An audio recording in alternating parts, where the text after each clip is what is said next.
Hello guys, welcome back to Nostalgic Sensation. Vivian here. Thank you guys so much for stopping by my YouTube channel. Today I'm going to be reacting to the Heroes Amongst Us incident at Bamber Bridge. For those who do not know, Nostalgic Sensation is mostly dedicated to reliving nostalgia through old music and also through historical events. It's also a way of me learning and passing across and spreading whatever I learned through this content to other Gen Zs like me who may not be aware of key historical moments that are no longer shared with us in today's history class. So without further ado, let's dive right into today's video.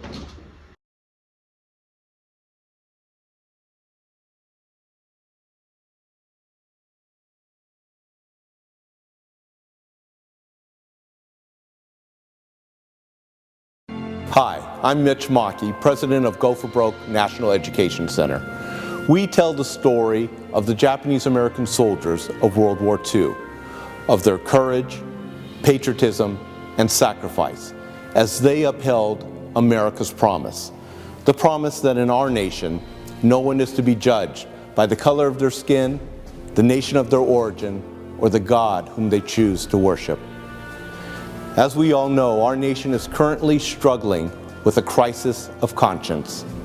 Despite the promise of America, not all individuals in our nation have been embraced by the American value of equality. In recognition and support of the Black community, Go for Broke National Education Center will be sharing stories of Black American soldiers during World War II, of their courage, of their patriotism, and of their sacrifice. They upheld America's promise, and in doing so, provide us today with a moral sense of direction. During World War II, Black American servicemen stationed in England were generally welcomed by their British hosts in ways that were completely opposite of the Jim Crow segregationist practices back in America. Black GIs would drink and socialize in mixed company in British pubs, where they were not only allowed to enter, but were warmly welcomed by the locals. Black soldiers saw around them a very different reality from that which they faced at home, a non-segregated society where they were welcomed as fellow fighters against fascism rather than second-class soldiers. The U.S. Army authorities, however, did not condone this equal treatment. 1943, the 1511th Quartermaster Truck Regiment, a segregated black unit, was stationed outside the town of Bamber Bridge. U.S. military authorities demanded that the town's pubs impose racial restrictions. The 3 village pubs responded with signs that read, "Black troops only." On the evening of June 24th, black troops and white locals were enjoying themselves at the Old Hob Inn. At closing time, white military police arrived and tried to arrest Private Eugene Nunn, a Black American soldier, for not wearing the proper uniform. But they were faced with white British soldiers, both male and female, who sided with Nunn and his fellow soldiers. The incident escalated into a fistfight, and the military police were beaten back. Later, the MPs returned with reinforcements, and a battle developed in the street. Shots were fired, and Private William Crossland, one of the black soldiers, died with a bullet in his back. 4 other injuries to Black American soldiers occurred in a 5-hour confrontation which ended at the Adams Hall Army Camp. The events of that night led to the death of 1 black soldier, significant injuries to several others, and the convictions of 27 Black American soldiers, which would later be commuted or overturned. The events in Bamber Bridge highlighted the vexing paradox of race relations and prejudice at the time. Despite the open-armed welcome from British citizens, the U.S. Army uniform provided no protection from the racist attitudes embodied by the U.S. Army authorities. After their service, black soldiers returned stateside with little tolerance for the pervasive and prejudiced Jim Crow laws. But they soon discovered once again that their service provided no protection from the discrimination and racial violence that still permeated America.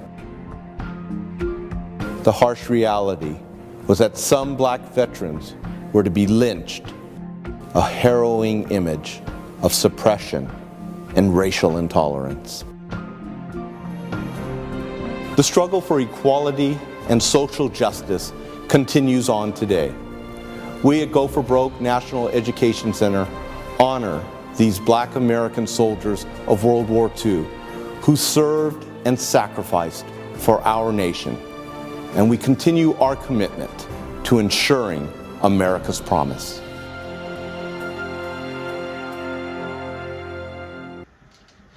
Wow, this was so enlightening in the sense that generally as a Nigerian who, Nigerians were colonized by the Britons, we had a general misunderstanding of who the Britons are and what they're actually like, what they were towards us as black, Africans, as black Africans, as Nigerians. And only until recently, when I was recommended to react to this true story of how Britain ended slavery, that I was able to actually understand that the Britons were not as much as a villain as was painted to us, growing up. And then watching this video reconfirms that and reaffirms that truly the Brits have always been, less less racist than the Americans. I mean, I didn't know the Americans were like so racist until like this video, like back in the days. I thought it was actually the other way around. But watching this is just, refreshing that in the midst of that they were still able to withhold their humanity as Britons and actually see past people of color. I mean, if it was back in the day, I wouldn't be here. I probably would be God forbid, I don't want to think about it, because horrible things were done to slaves in the past, and racism is not funny. Once in a while I do get racist comments here, which is surprising because it's 2024 and a lot of things has changed, but some people still have not let go of that negative thought. Some people have not welcomed that people can be different, races can be different, colors can be different, and it's absolutely okay as long as you're not a horrible person. And that is what makes us human, our ability to connect with people from all walks of life. And yeah, so I think first of all, like for the racism that I received, I mean, actually a large number of my subscribers are actually amazing, but I usually delete the racist comments I get on here. And sometimes I see them and I'm like, oh, it's 2024, I don't really expect anybody to think like this in 2024. But you really have no control whatsoever on how people think or how people perceive you. And I think that is really heartbreaking, because if we had controls of how people perceived us, a lot of black Americans wouldn't have died. The soldier that died during this back and forth wouldn't have died. And yeah, things like this happen, happened a lot back in the days. It still happens now. I'm not saying it doesn't happen now, but I'm really grateful to how much the world has evolved with accommodating like black people and just basically people of all sizes and color and whatever.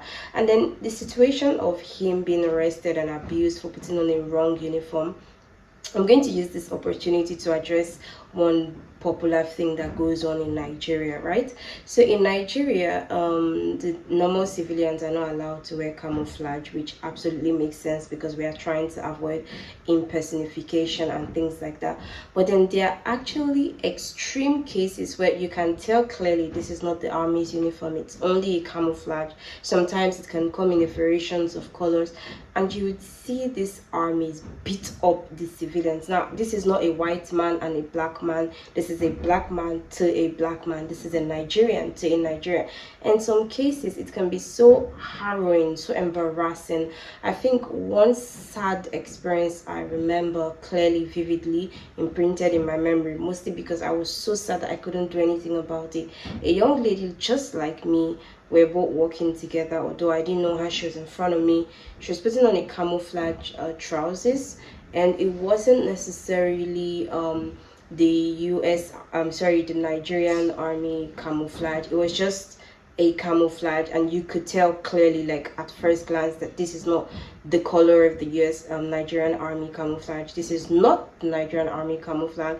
And this man kept calling the girl, calling her attention. Of course she did not answer because he was going, anyone would assume, she's been, I mean, I could understand her assuming that was her being catcalled, because men do that a lot around here. Like, you're walking and you're being catcalled and stuff, and there are a lot of men in the area because it was sort of like a construction site. And eventually he got her attention by walking, up to her and told her to go down on the floor, flaunted the fact that he was an army, and told her to strip herself naked, literally in the streets. And everybody gathered and watched while he humiliated her and abused power. Even I myself have been, in a sort of similar situation. Luckily for me, it wasn't a pant I was wearing. It was actually like just a hanky, a scarf that I tied on my hair. And at that time I was like really, really, really young. I barely had like boobs on my chest, so anybody that looked at me would know that clearly I was a child. I was really, really young, and this soldier was threatening to beat me up, and he was screaming at me. He pulled it off my hair, was harassing me. Why? Because I put on a camouflage, whatever. I mean, of course it doesn't like necessarily tally with it doesn't necessarily like intersect with what I just watched, but just saying that he was arrested for putting on the wrong uniform just brings that to mind. And I'm wondering, like, is this how it is how it is for you guys also in the US? Is this how the military people treat the civilians for putting on camouflage in the US and in the UK? And let me know in the comment section if you think that is like right or acceptable in where you come from. In the meantime, this was once again a very refreshing sight, and years have passed since this incident happened. And few days ago I saw the 9/11 with visitors that was featured on this channel, and I saw that many people in the comment section kept saying one thing. They kept saying that that was the first time America was united in a while. So I believe that despite the history of them being racist to black people, they eventually grew out of it and were able to form some sort of bond and oneness. Of course, things are not necessarily the way it used to be before, but things have definitely changed and things have definitely improved, and I'm really grateful for that. And that cuts across a lot of things generically. So once again, thank you guys so much for stopping by my YouTube channel. See you guys next time. Bye. Thanks for watching Nostalgic Tribe. I hope you enjoyed today's video. If you enjoyed today's video, please do not forget to like, subscribe, and let me know in the comment section of what you think about today's video. And if you love to be an active member of the Nostalgic Tribe community, you can now do that by joining our membership club. We have the bronze, the silver, the diamond, and there is something for everybody. You can now make specific requests for your favorite music that you love to see on this channel, and you get access to exclusive content and live streams and listening parties that we would be hosting at Nostalgic Sensation. And if you also love to support the channel, you can do that by sharing the super likes, super stickers, super chats, and you can also buy me a coffee. And most of all, I love to connect with my subscribers. I love to connect with my supporters because you guys have been my biggest supporters from day one. And so if you love to also be a pen pal with me, you can have access to my email, and I promise that I'm going to definitely respond. All links are in the description down below, and you can also purchase the Nostalgic Sensation merch, a nice round neck t-shirts, and our variables are available for you as well. And if you also love to check out our ebooks, that is also available for you. All links, once again, are in the description down below. And do not forget to like, subscribe, and share your thoughts in the comment section. Once again, thank you so much for keeping the nostalgia alive. And I do look forward to seeing you in the next video. Bye.